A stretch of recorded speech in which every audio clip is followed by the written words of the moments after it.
그런데 이제 사실은 저희는 공동체성이 중요한 시대를 살기보다는 개인주의적인 삶을 살아가요. 한국도 그렇고 미국도 그렇고 내 이웃에 누가 사는지도 잘 모르면서 살아갈 때가 참 많은 것 같습니다. 근데 여러분 한번 잘 생각해 보세요. 여러분들이 이사 갈 때 가장 중요하게 여기는 것이 무엇이죠?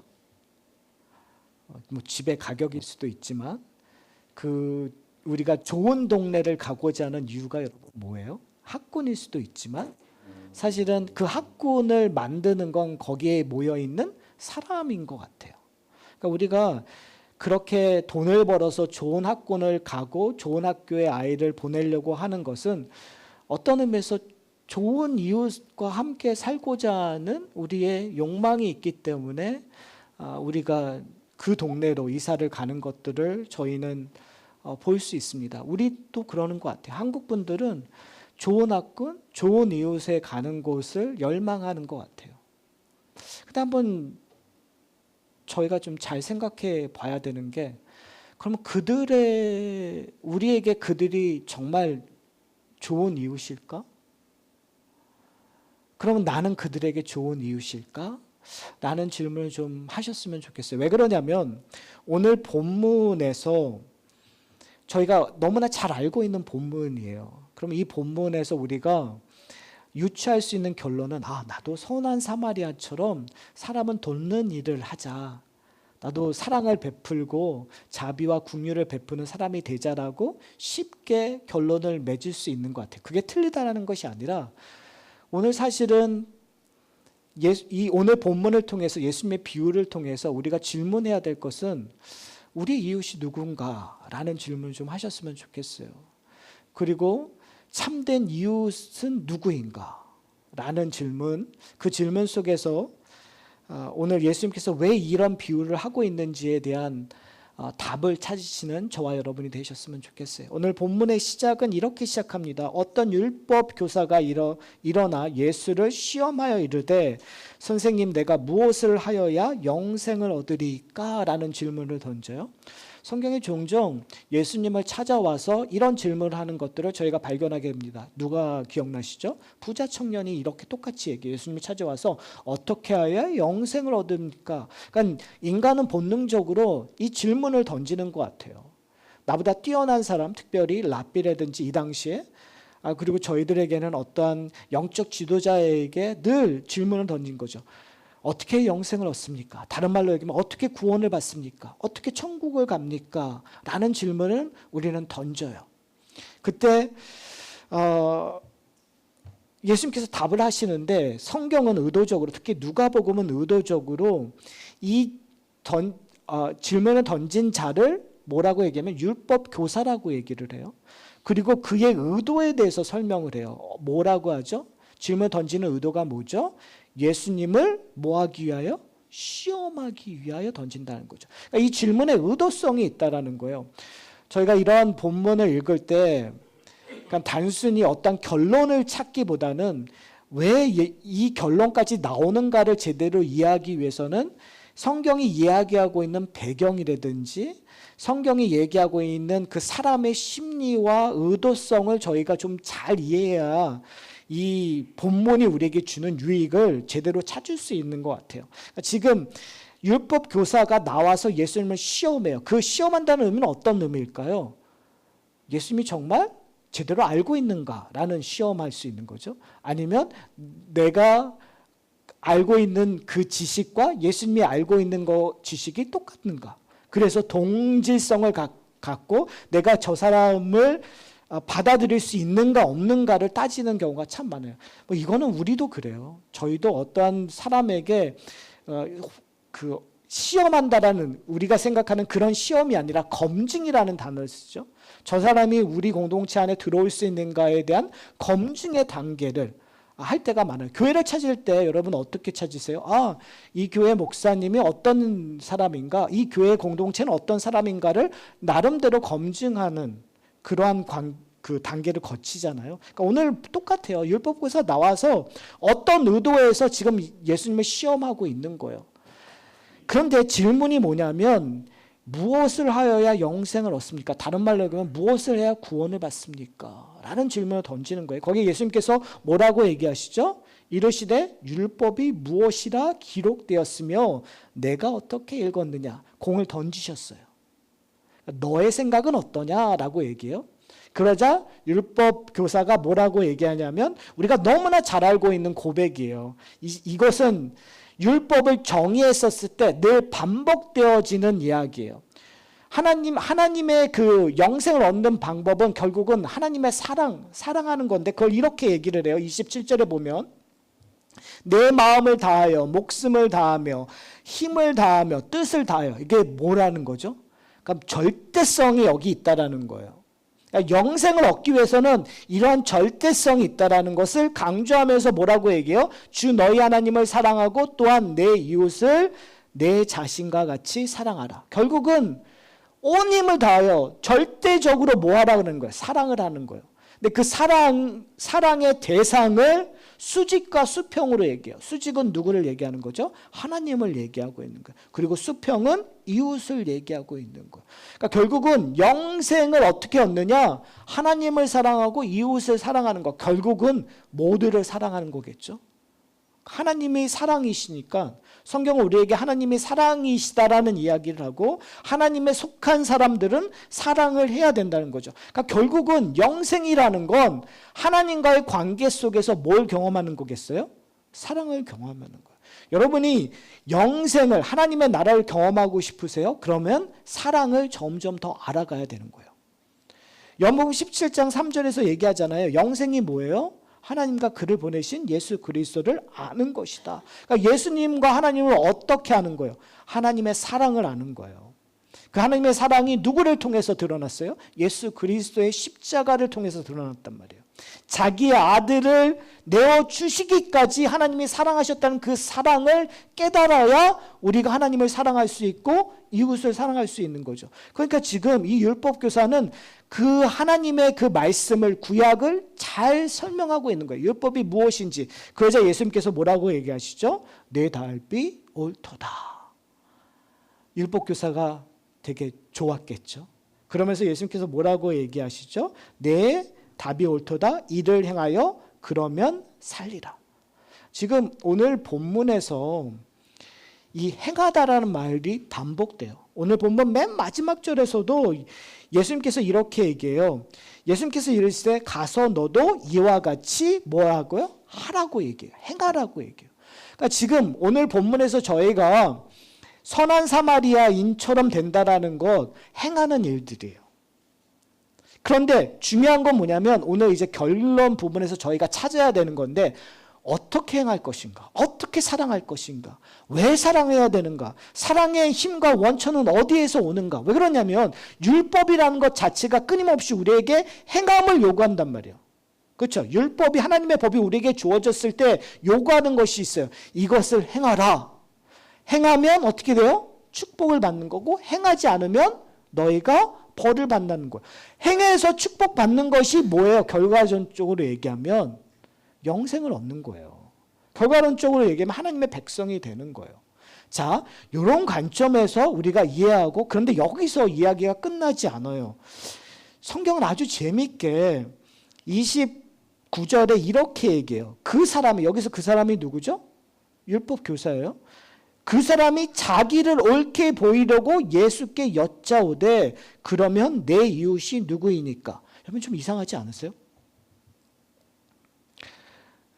왜 지금 이 율법 교사는 이렇게 표현을 했을까요? 아니 누가복음의 저자는 의도적으로 왜 이러한 이야기를 여기에 집어넣고 있을까요?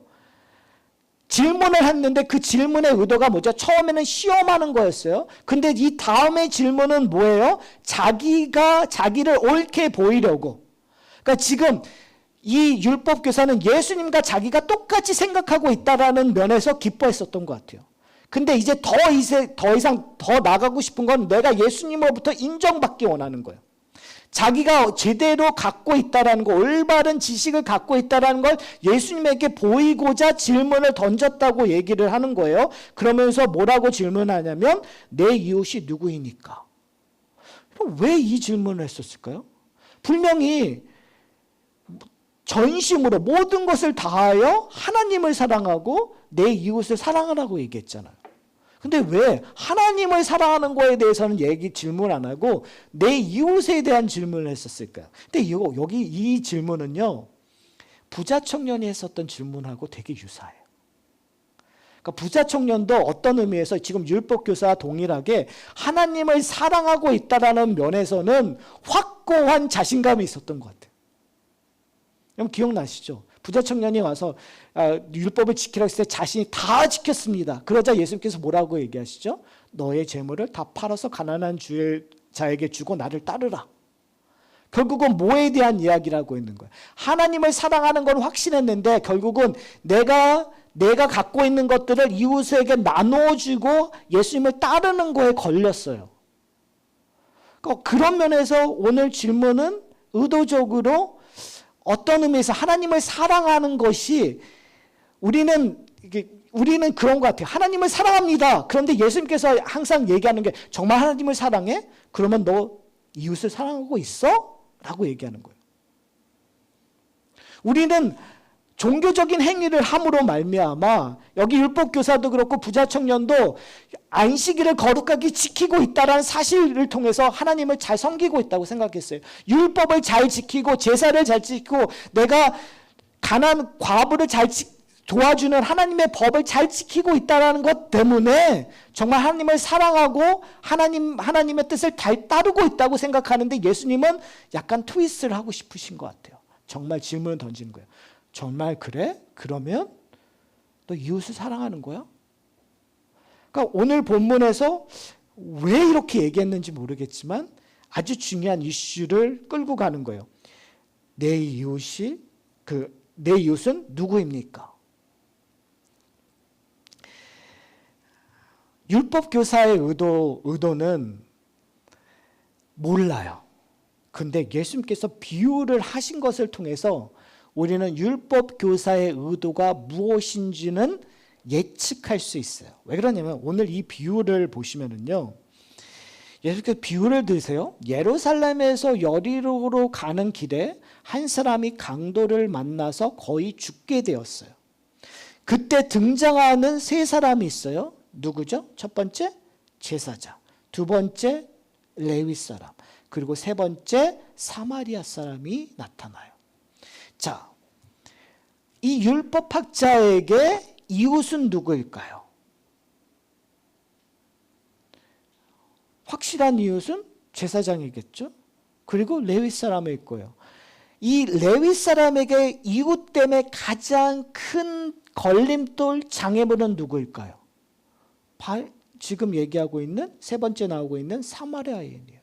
왜냐하면 유대인들은 사마리아의 사람들을 좋아했을까요? 안 좋아했을까요? 안 좋아했어요. 왜요? 그들은 하나님을 버린 자라고 생각했기 때문에 사마리아 사람을 좋아하지 않았어요. 그러니까 우리가 하나 오해하고 있는 건 뭐냐면 이스라엘 백성들은 되게 마음이 넓고 하나님의 사랑을 잘 전하는 사람이라고 우리는 생각할 수 있어요. 그러나 지금 율법을 잘 지키기 위해서 그 규례대로 하면 이방인 사람들은 하나님의 공동체에 들어올 수 없는 존재예요.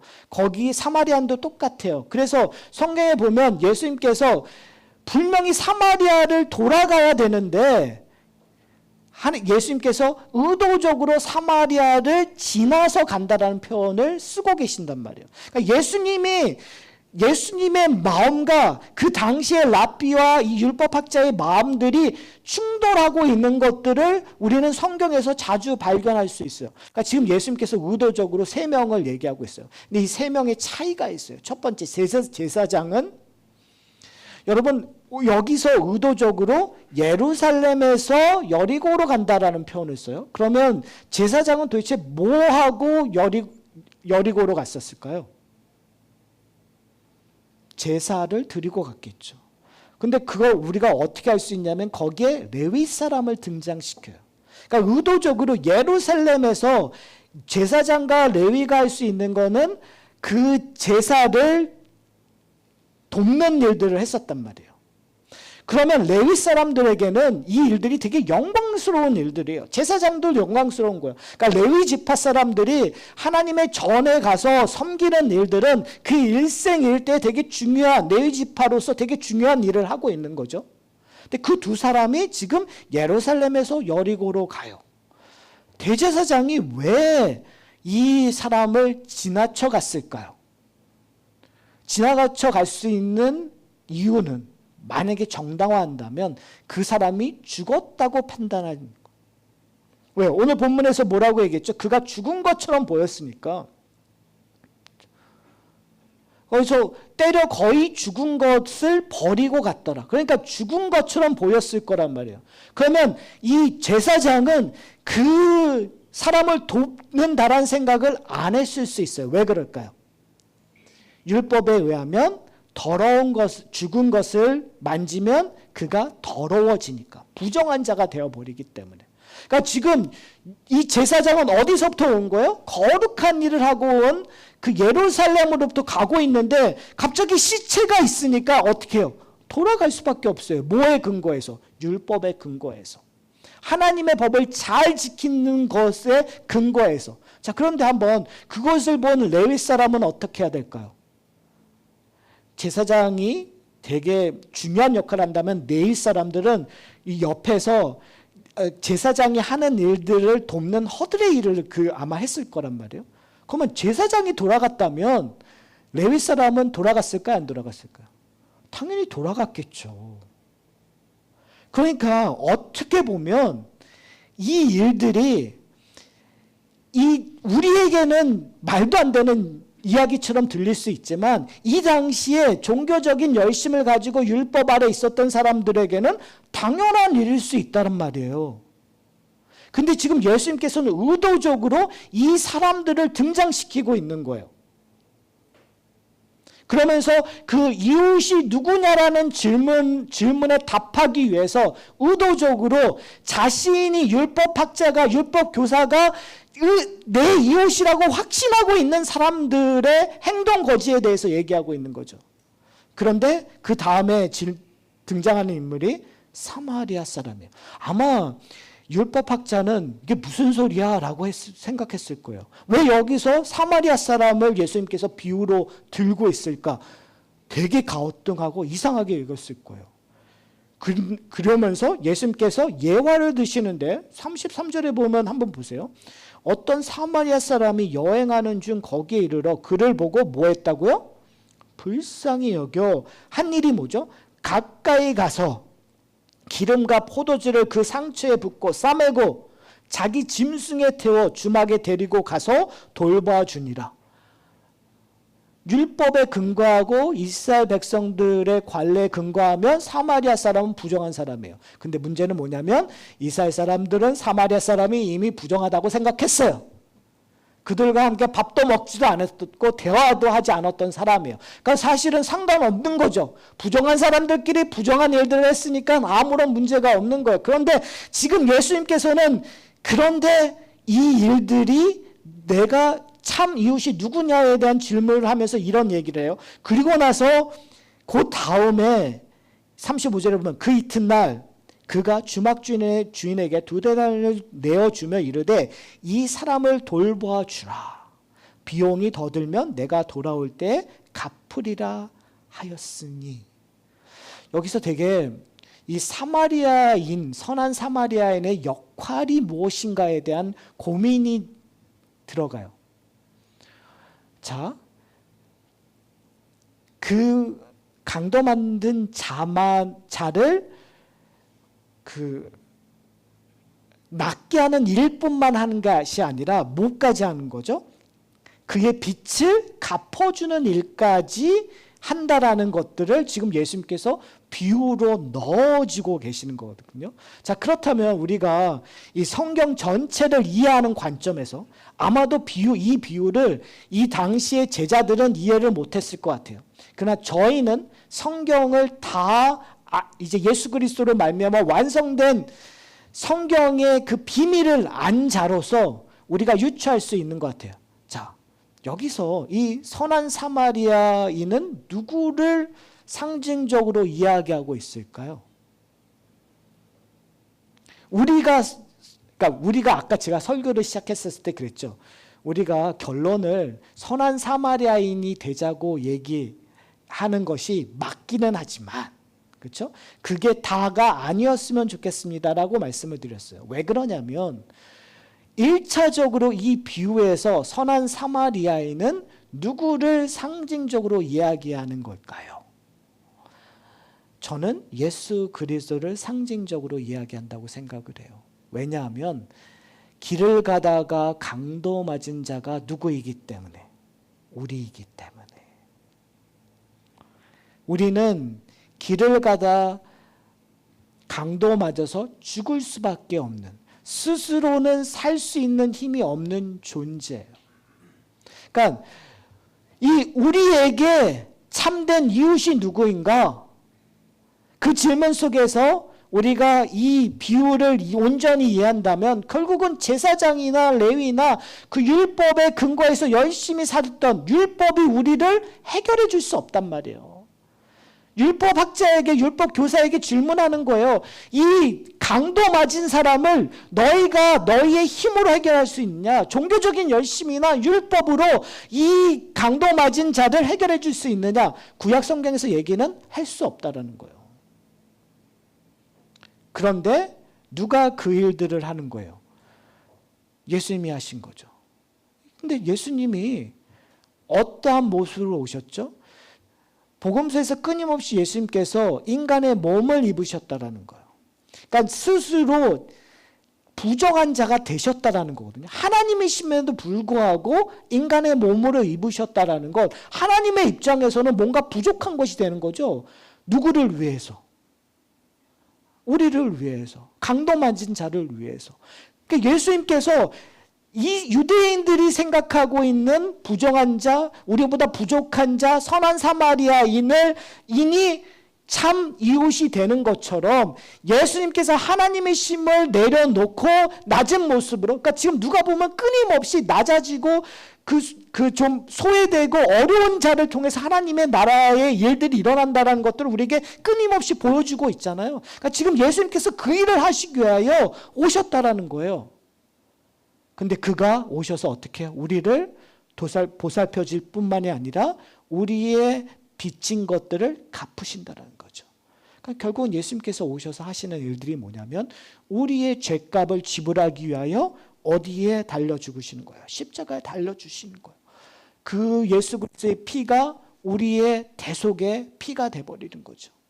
예수 그리스도의 피 때문에 우리가 정결하게 되는 거예요. 다른 말로 얘기하면 깨끗하게 나음을 받은 거죠. 그렇다면 우리에게 그래서 이제 그 다음에 예수님께서 얘기하는 거예요. 36절에 내 생각에 이 세 사람 중에 누가 강도 만난 자의 이웃이 되겠느냐. 그때 이 율법학자가 할 수 있는 얘기는 뭐죠? 재미있는 게 뭐죠? 사마리아인이라는 표현을 안 써요. 뭐라고 얘기하죠? 자비를 베푼 자니이다. 누가 자비를 베풀어요? 사마리아인이 자비를 베풀었어요. 그러니까 참된 이웃은 자비를 베푼 자입니다. 결국은 사랑하는 성도 여러분, 오늘 본문에서 우리가 기억해야 될 건 뭐냐면 우리가 어떠한 상태에 있는가. 결국 우리는 강도 만든 자예요. 그런데 우리에게 참된 이웃은 누구예요? 바로 선한 사마리아인처럼 우리를 찾아와 주셔서 우리의 문제를 해결해 주신, 우리의 죄값을 지불하신 예수 그리스도라는 사실을 저와 여러분이 기억하셨으면 좋겠어요. 자, 그렇다면 예수 그리스도가 우리의 참된 이웃이 된다면, 그렇다면 오늘 본문에서 예수님께서 하신 말씀대로 가서 너도 이와 같이 하라라는 의미가 온전히 이해하게 되는 거죠. 무슨 의미요? 내가 구원받았으니까, 내가 사랑을 받았으니까, 내가 자비함을 경험했으니까 우리도 어떻게 해요? 예수님을 따라서 선한 사마리아인처럼 긍휼을 베푸는 일들을 하는 거예요. 제사장처럼, 레위지처럼, 율법학자처럼, 율법교사처럼 율법을 근거하여 비판하고 정죄하는 것이 아니라 하나님을 사랑하는 것처럼 내 이웃을 사랑하는 거죠. 그 사랑의 모습은 어떻게 해요? 나를 희생해서 그들을 돌봐주고 그의 빛을 갚는 일들을 하라고 오늘의 비유는 우리에게 이야기하고 있어요. 사랑하는 성도 여러분, 우리는 구원에 대하여 많은 관심이 있습니다. 사후에 어떤 일들이 일어날까에 대한 많은 관심이 있습니다. 그래서 우리는 늘 어떻게 하여 영생을 얻습니까? 어떻게 하여 구원을 얻습니까? 라는 질문을 하게 돼요. 여러분, 그 질문에 우리는 어떻게 답하고 계셨고 어떻게 이해하고 계십니까? 우리는 너무나 쉽게 얘기해요. 이거 하면 됩니다. 우리는 거의 행함에 대한 이야기를 해요. 열심히 교회 다니세요. 열심히 말씀 읽으세요. 열심히 기도하세요. 열심히 헌신하세요. 우리는 자꾸 행위에 대한 이야기를 해요. 예, 맞습니다. 행위에 대한 이야기를 해야 돼요. 오늘 본문에서도 분명히 예수님께서 얘기했어요. 내 말이 옳도다. 행하라. 그러면 살리라. 분명히 얘기했어요. 행할 것을 얘기해요. 그리고 비유를 끝나실 때도 똑같이 얘기했어요. 이와 같이 하라라고 얘기했어요. 당연히 행해야 돼요. 우리는 하나님의 그 말씀대로 순종하고 따라야 돼요. 하나님의 법을 즐거이 따라야 돼요. 근데 중요한 것은 뭐냐면 그 따르는 이유가, 따르는 목적이, 따르는 원인이, 힘이 어디서부터 나옵니까?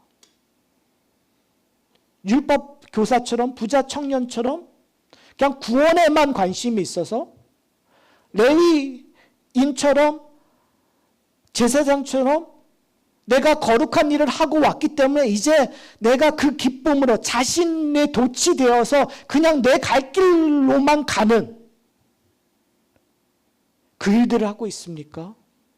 아니면 예수님처럼 자기의 모든 것들을 기법하고 이 땅에 오셔서 소외되고 정말 보잘것없고 다른 사람들에게 질타받는 그들을 향하여 걸어가고 있습니까? 사랑하는 성도 여러분, 우리는 어떻게 보면 회개할 수밖에 없는 존재인 것 같아요. 제가 이렇게 설교를 하고 있지만 제가 이렇게 살아온 여정을 보니까, 그리고 제가 뭐 한국에서도 그렇고 미국에서도 그렇고 제가 원했던 이웃들은 괜찮은 이웃들이에요. 사랑받을 만한 이웃들이에요.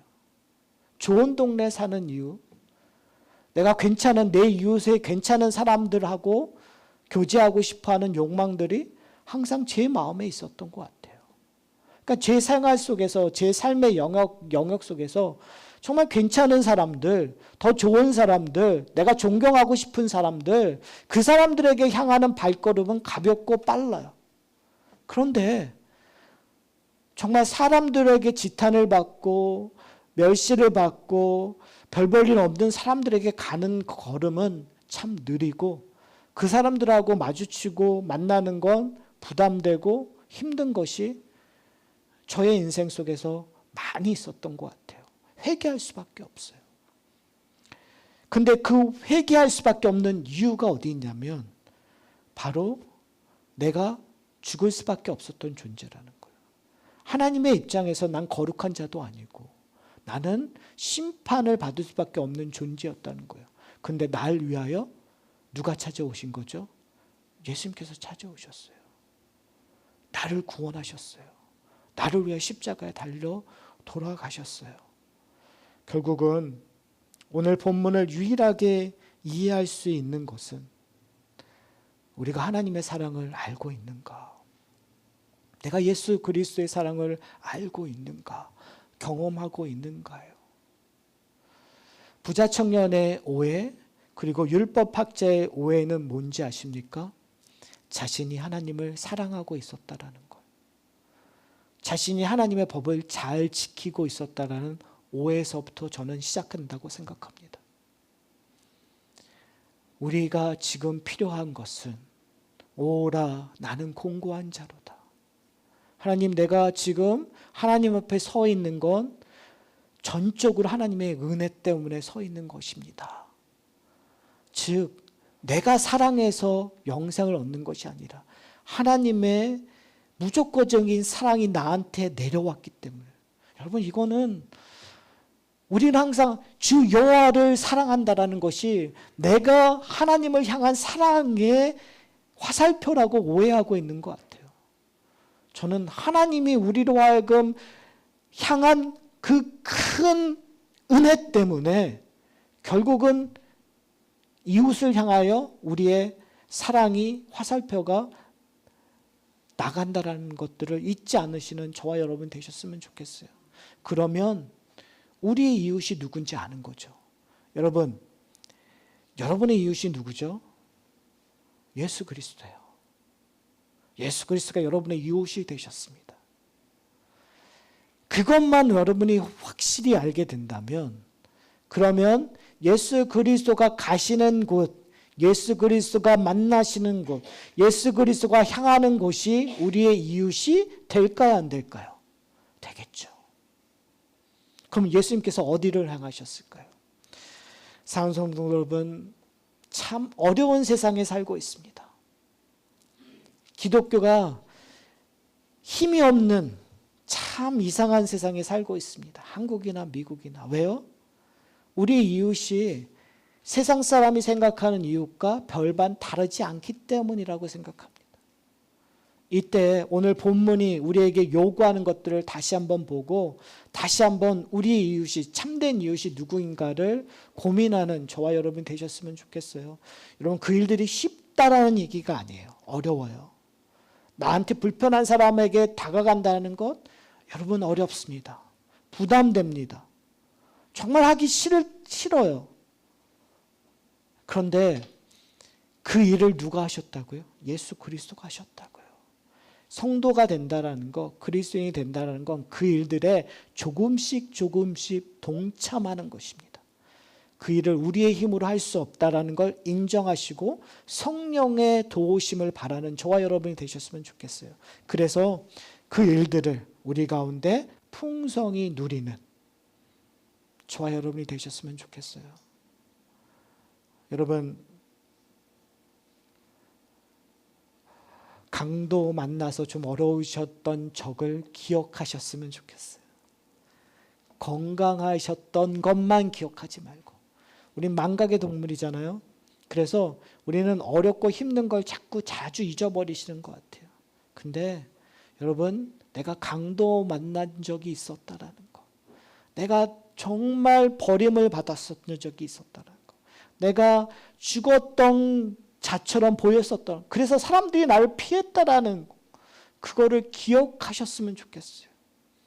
여러분, 만약에 그걸 기억하고 인정하신다면 놀라운 복이 기다리고 계실 거예요.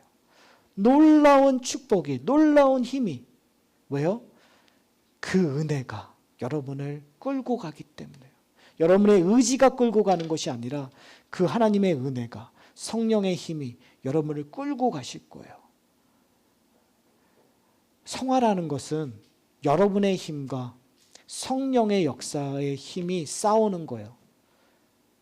우리가 이기는 것이 아니라 결국 성령께서 우리를 이겨 그 길로 끌고 가실 거라는 소망을 품는 이 시간 되기를 소원합니다.